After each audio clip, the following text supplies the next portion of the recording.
Hey, what's up guys? Welcome to the channel. In today's video, we're back out at one of my flip properties. Actually, this one is right in the middle of construction. In today's video, I'm gonna talk to you about a change order that I'm gonna be making to this property that's gonna increase its value by probably around $30,000. We're gonna get into all that, as well as what are the functional obsolescence of this property and how through this change order, I'm able to solve those issues, which is why the increase in value. So let's get into it. This property is a townhouse condo.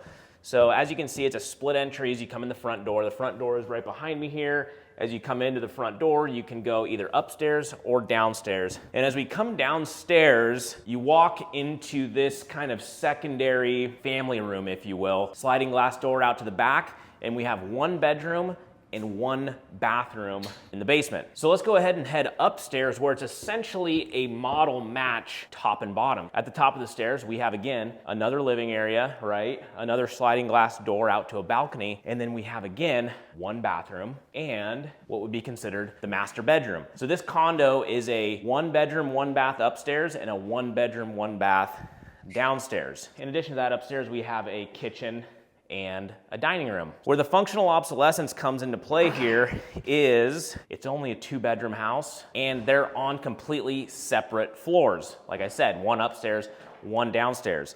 And for a family who has kids or young kids, it's really an unattractive floor plan and a major deterrent to be buying a house that doesn't have at least an additional bedroom on the main floor. So today, I'm gonna show you exactly how we plan to solve that. Guys, make sure you hit that subscribe button, because in a few weeks, this property is gonna be finished, listed, and on the market, and you're gonna wanna be notified of the final product so you can take a look. So right here is where the original kitchen was. Sorry if there's a little bit of noise, active construction zone, but we got the sink there, the range was over here on this wall, and then over to the left of the sink is where the dishwasher was. And then you can see we have this large dining nook over here, which is ultimately what we're gonna turn into our third bedroom. So basically this area is laid out perfectly for an additional bedroom. As you can see, there's literally already a window in place, which is amazing. Now really all we have to do is put up a wall that's gonna be right here. It's basically just gonna be coming off this existing wall you see right here. So this wall, we're just gonna continue this wall straight across and split down the middle of those two windows, essentially. For our access point into the bedroom, we're gonna incorporate this existing hallway. So you're gonna go into this hallway, and right now we have a master bedroom to our left, bathroom is straight ahead, and we're actually just gonna go into the hallway, hang a right. We're gonna eliminate this linen closet, and right here is gonna be the entrance to the new bedroom. Okay, so let me just map this out for you guys real quick.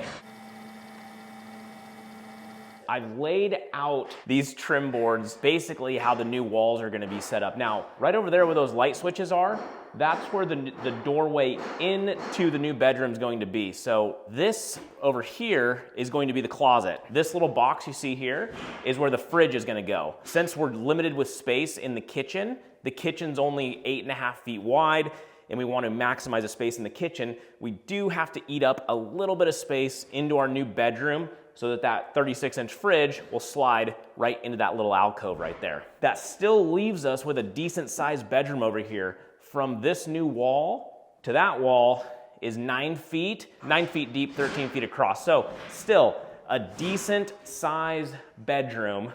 And again, we'll be accessing the bedroom from right here. So this will be a doorway that'll then punch in to the existing hallway.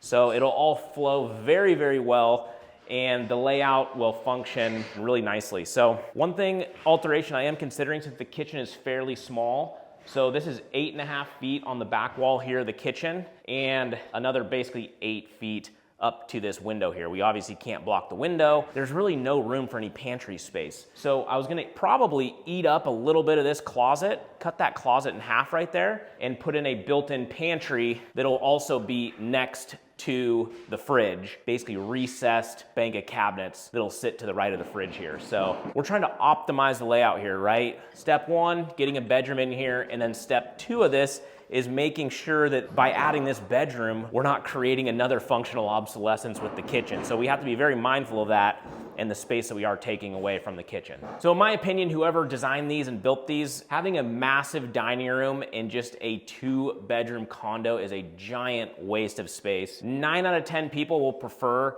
to have a 3rd bedroom. Again, whether it's for your kids, whether it's an office space, it doesn't matter. Someone's gonna want a 3rd bedroom versus having just a 2-bedroom unit. In addition to that, we still have room for a small dining table. The amount of space right here for a dining table could be a 6-person table when in a 2-bedroom house, right? It doesn't really make sense. So with this change, when I was comping out this property, there's a lot of basically model matches to this current unit, right?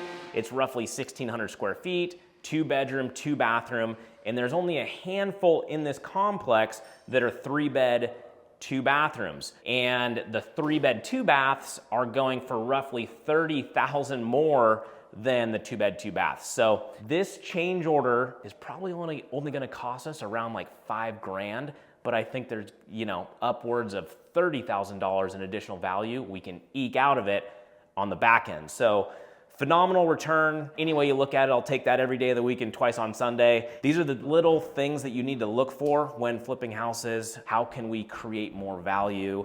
Is it opening up a wall, expanding the kitchen into the living room? Is it adding a 3rd bedroom like we're doing here in a dining room that you really don't need? These are some of the little golden nuggets that you got to keep your eye for if you want to be able to maximize your profits in this business. All right, guys, so I'll be back out at this property in a couple weeks once the renovations are wrapped up. I'm also gonna go over all the final numbers with you. I don't have them off the top of my head here today, but we'll go over all of that in the next video. So make sure you subscribe to the channel so you can get notified when that video does come out. And also, hey, keep your eyes peeled for opportunities like this in the houses that you're currently flipping, because as I just showed you, a very small change to a layout, eliminating a functional obsolescence, can lead to big profits on your deals. I wanna hear from you guys. Do you ever run into situations like this on your house flips? Let me know, hit me in the comments, and we'll see you on the next video. All right, see ya.